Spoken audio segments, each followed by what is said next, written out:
I've done a lot of these shows over the past several years, and honestly speaking, they don't all have, although all of them are important, they don't have equal importance. And you know, quite often we have a show that has meaning for everybody, or can have meaning for everybody. And today we have such a show because we're dealing with a phenomenon that's very existent in our society. And I'm going to go back and recall something that I heard several years ago, which is that 75% of the people in the country need some kind of mental or psychiatric help or psychological help.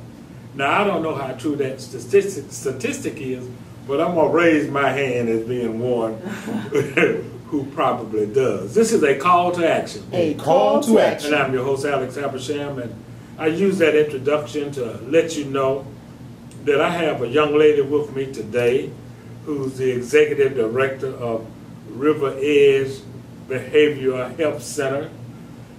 And this organization deals with a lot of things, and it's not a kept secret, but I think, considering all of the things that are going on in our community, that everybody needs to know about it. Now, before I be quiet and let Ms. Shannon Harvey talk, whom I'll introduce in a minute, I want to talk for a minute about a scenario that's going on out in our country as it relates to all of the school shootings and all of the murders and all of the suicides and homicide combination and just several things that are going on not only in our community but in the country and in the world. And many of these things are related in one way or another to mental, the need for some kind of mental, psychological, psychiatric, emotional assistance. And it's important for all of us to know. And that's why I want you all to, after you hear this show, then I want you to save it and give it to somebody else. Because this information can help to impact our society in a positive manner, and we all need it. I have with me today Ms. Shannon Harvey, H-A-R-V-E-Y. Correct. Yeah, who is the executive director of the River Edge Behavioral Health Center. Very well. I got it right. Yes, you did. And then just reviewing all of the items and all of the areas that this organization covers, I was just taken aback because I know people, you know, who could probably use that kind of assistance and that kind of help. But before we talk about the programs, let's talk a little bit about Shannon. Okay. Born and raised in Griffin, Georgia. I trained as a teacher and as a social worker, and have been in the Macon area for about 10 years now, and working in my current role since 2009. It's my pleasure to be here today. Thank you so much. Thank you. Now, just give us an overview. Then I want to get into some specificities a little later. Okay. But just give us a general overview of River Edge. I know you had your, what you call it, your mantra. Mm-hmm. You told me what that was. I read what it was. So just tell us about River Edge. Well, first of all, I wanted to comment on your statistics. You're very right that mental health, addictive disease recovery, and developmental disabilities don't just affect some people, they affect all of us. 1 in 4 has a mental health challenge at some point in their lives. 1 in 7 has an addiction, and 3 of every 100 babies is born with a developmental disability. Where we come from at River Edge is recovery is real, recovery is possible, treatment is effective, and recovery can be expected. Wow. And so our services are geared to make life better, not just for the people that we serve, but for the communities that we serve as well. And so when you think about our services, they're predominantly outpatient-based, intensive outpatient. We do offer some residential services for folks from 5 to 95. Because of the scope of services we provide, we can do a lot of specialization. For example, we have targeted services for children, for teens, for young adults, for middle-aged adults with the varying issues, and then for older adults as well. We have mental health services, addiction services for individuals who have maybe a mental health challenge and an addiction, and then for developmental disabilities as well. Oh, that's phenomenal. Let's talk specifically. I noticed that you say, so you evidently, if you're 5 years old, you fit into that category, 5 plus, you know. So I want to talk about some of the specific services as it relates to the areas that you cover, like mental health, addiction, and those other kinds of problems. Let's deal with some specificity. The reason being is because I want the audience, the listening and viewing audience, I guess if they listen, they are viewing, the radio and the TV audience is to get enough information, because, so if something is presented to them that wherein they feel like a family member, a friend, a neighbor, or an associate. And I'm reminded of, I don't know all the details of the shooting, but where this guy and his wife shot 2 officers, you know, and one of the neighbors was on TV, you know, saying that she wished she had said something. And I'm sure there are other scenarios in our families, in our neighborhoods, in our churches, in our organization, wherein we observe something. And it's not necessarily negative, but if you think about, you know, the prevention, you know, and the treatment that could be afforded to certain situations had this occurred, then it becomes extremely important that the community knows about, you know, there's help somewhere. And life can be made better for a lot of people, because I know, and you know, and everybody else knows, that it's not just that patient, it's also family members who are affected. So let's talk specifically about those programs. Well, let me give you some specifics. If you desire more information, or your viewers or listeners desire more information, 2 things to tell you. Number 1, www.river- like a minus sign, edge.org is our website. Okay. Then a number to call for help in Bibb County, 478-803-7625. And then in terms of what services are available, the first thing that happens when someone calls is we try to get an idea of what is the presenting issue. What age are they? What might be their most immediate need? And then to help that person navigate to the right resource. Typically that starts with an assessment, and then based on that assessment, a person may be referred to intensive outpatient addictive recovery services, where we offer day and evening to accommodate folks' work schedule, for example. Wow. Or if a person is acutely in crisis, we offer out near Middle Georgia State College 28 beds of stabilization for adults, 16 beds for youth, and they may stay. That's not related to addiction, those beds, or are they related to everything? They could be, typically it's addiction or acute psychiatric crisis.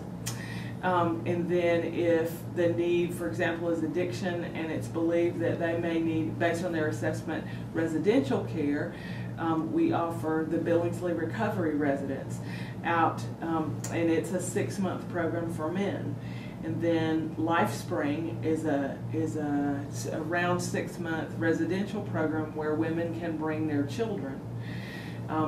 The Billingsley Recovery Residence houses 14 men at a time, and the LifeSpring can accommodate up to 21 women and their children at a time. So those are just some of the resources that are available. Now what about specifically, no, let me say this first. You know, I think it's such a shame that it seems that, you know, less attention is being paid to mental illnesses, psychiatric and psychological, as evidenced by the closing of Central State, you know, as evidenced by the reducing of the budget, you know, for this kind of stuff. But I think it's very real. I mean, I think society shows that it's very real, that it's that it's very much needed. So what about, say, psychological problems? If a person, you know, it's hard to determine it, and I since you're the expert, I mean, what do you do if you, in fact, you know, you don't know this, but I understand. Now, I don't know how true it is. They said they would pay you, you know, to take a person to Central State, you know, to the mental hospital. You know, you could take them and admit them, and, you know, they would reward you for admitting them because of the kind of dangers you may have been saving society from. So, I mean, what about the psychological problems that are evidenced by individuals?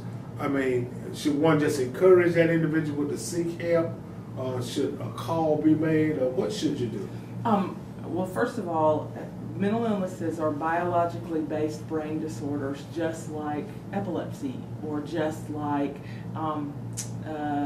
maybe diabetes is a biologically based disorder. And so that's one of the stigmas we hope to change. Recovery is real, treatment is effective, and recovery can be expected. And so if it's a child, I would encourage the guardian or the involved person to take the initiative to take that child to the doctor for that mental health challenge, just like you would take them for an earache. Okay. Now that's very important, because too often in our society there's too much stigmatism, if you please, associated with the need for psychological or psychiatric help. Right. And then as far as an adult is concerned, the most effective interventions are, I'm concerned about you. I know that treatment is available and treatment is effective. Let me go with you, or can I take you, or let me make an appointment for you. Anything to promote access to care and to support a person seeking help. Those are the key things. That's very, very important. We talked about how to refer people, you know, to the health center, but oftentimes I think that individuals observe certain behaviors on the part of family members or citizens or what have you. Let's talk about the symptoms of some of these specific diseases. And I want to reiterate, Mrs. Harvey, this is a call to action. A call to action. I'm your host, Alex Habersham, interviewing Ms. Shannon Harvey, who's the Executive Director of the River Edge Behavioral Health Center here in Central Georgia. I got it right. And I want to specifically thank you for mentioning, emphasizing the fact that it's just like any other illness. You know, mental health is just like mental illness is like diabetes or any other illness.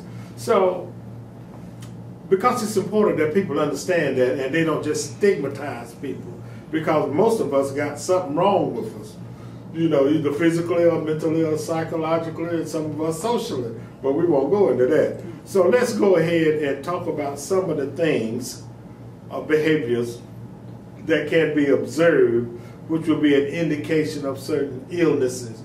For example, Ms. Crum just asked about schizophrenia and one being bipolar. Okay, all right. Let's talk first about kind of the class called psychotic disorders. Schizophrenia is one of those, and some of the symptoms are having someone who responds to stimuli that other people don't see or hear. So like auditory hallucinations or visual hallucinations. Often people who experience schizophrenia have kind of a flat affect, or they don't interact in the way that's common in society. Folks might just say he or she's not right, okay? And the great news is, even since I came in the field in 1988, there have been incredible advances in medicine. Wow. And recovery is real, and recovery can be expected. Where when I first started, there weren't a lot of pharmacological agents that helped with schizophrenia. So that's kind of the psychotic disorders class. Then the other kind of broad class is mood disorders, and that's either depression or bipolar or anxiety disorders. And so It is normal when you have a life event that's sad, you might feel depressed, okay? A mental illness develops when that goes on too long, Wow. or it is more extreme that might be considered normal, like crying, changes in appetite, difficulty sleeping. Those are kind of symptoms of depression. Bipolar is someone who is really high, really low, really high, really low, that isn't necessarily related to what's going on in the environment. It's triggered by what's going on in the brain. And again, there are wonderful mood stabilizers and antidepressants on the market that can help to stabilize that, to make folks more able to receive the counseling to help people think differently. And then anxiety disorders are, again, that feeling of fear or anxiousness that is outside what might be considered typical. It's normal, for example, when I'm coming on television to have a little bit of anxiety. But if it causes me to sweat uncontrollably, or I can't catch my breath, or it is paralyzing and I can't do the activity, that's outside the norm. And there are both pharmacological agents and counseling that can help people be more successful. Because isn't that the goal? You want everybody to function at their highest level. And like I said, River Edge, we make life better.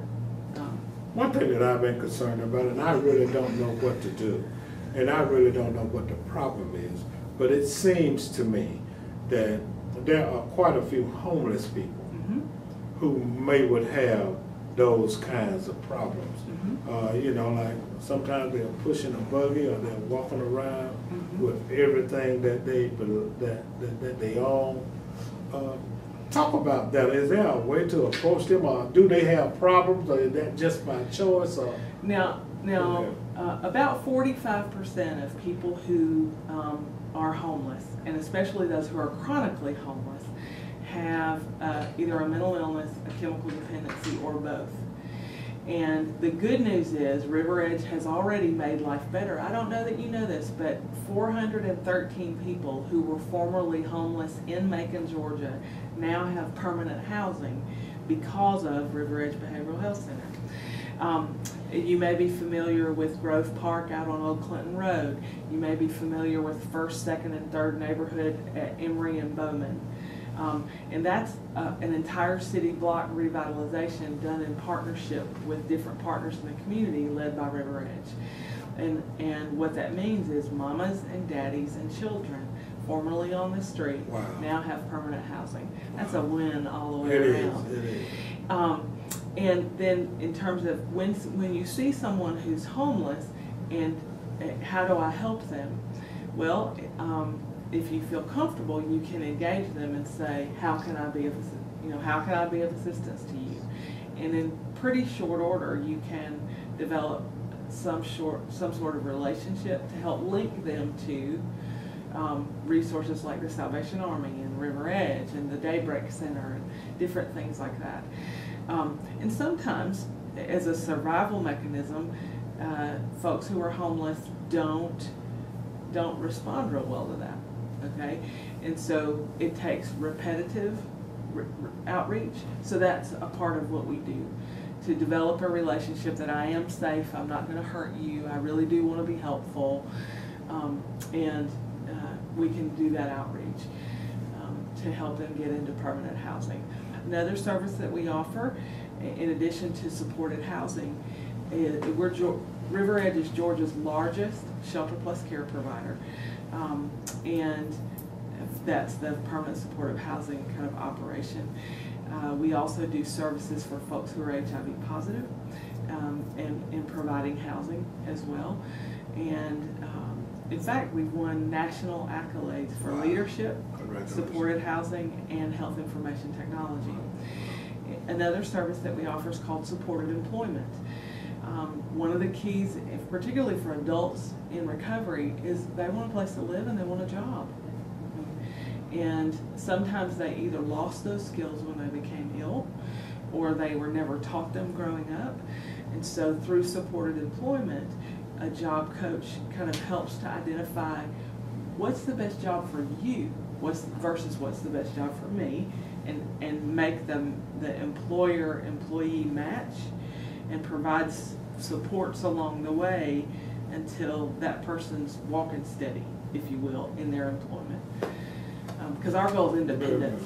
Wow, you all are doing, congratulations, you all are doing a phenomenal job. Thank you. Let's talk a little bit about drug and alcohol addiction. Okay. Talk a little bit about the signs, Okay. and some about the specific treatments that are available through Riverhead. Okay. Addiction happens when somebody continues to drink or use despite negative consequences. Okay. And some of the things that happen with alcoholism is one drink is too many and 1,000's not enough.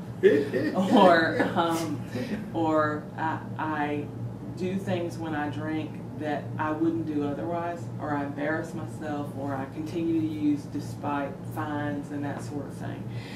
One of the important things to think about, particularly if you have a loved one who is drinking or you believe is using things like Valium or Xanax or those kinds of things, medical detox is very important, because withdrawal from alcohol and benzodiazepines is physically pretty scary. Another big issue in our community is prescription drug addiction.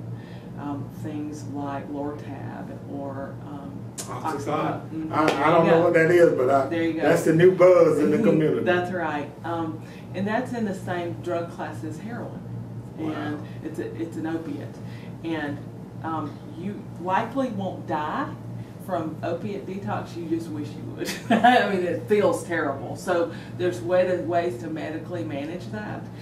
And so detox is important. That's you mean when one. you're addicted and when you're trying to wean off of it, Mm-hmm. it's really tough, huh? It's physically very uncomfortable. And but where truly alcohol and benzodiazepines are life-threatening, that you can die with seizures and that sort of thing.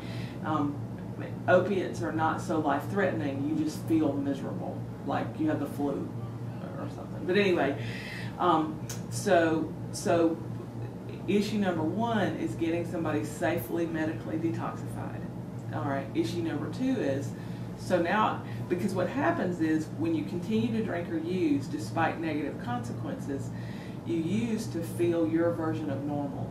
So when you take away that you take away that chemical, it feels abnormal. Okay. So how do you learn to live sober? All right. And so treatment is about, what are my triggers to use? What are the things that make me feel like I need to use now? Like it might be unresolved trauma, or it might be I didn't learn other coping skills or whatever. And then it's about developing a new social network that supports a sober lifestyle. Because as you know, drinking and using becomes kind of the part of the social way you do things. And so when you pull yourself out of that... That's where your friends are. Yeah, yeah. Or people who are doing the same thing. Right, right. But again, recovery's real, and it can happen. And so some of the services that we offer are outpatient, intensive outpatient, day and evening, and then just other adjunctive services, like if there's a trauma history, for example, to help support recovery. What about the cost? I know that, people listening are wondering, well, I need some help myself, or I know somebody who needs help, but can I afford it? Mm-hmm. Well, what I can tell you is River Edge is the area's most cost-effective provider. That's number one. We accept Medicare, Medicaid, most forms of third-party insurance, and then we have a state contract for certain services for folks who are uninsured. We offer a sliding fee scale based on income if you're uninsured,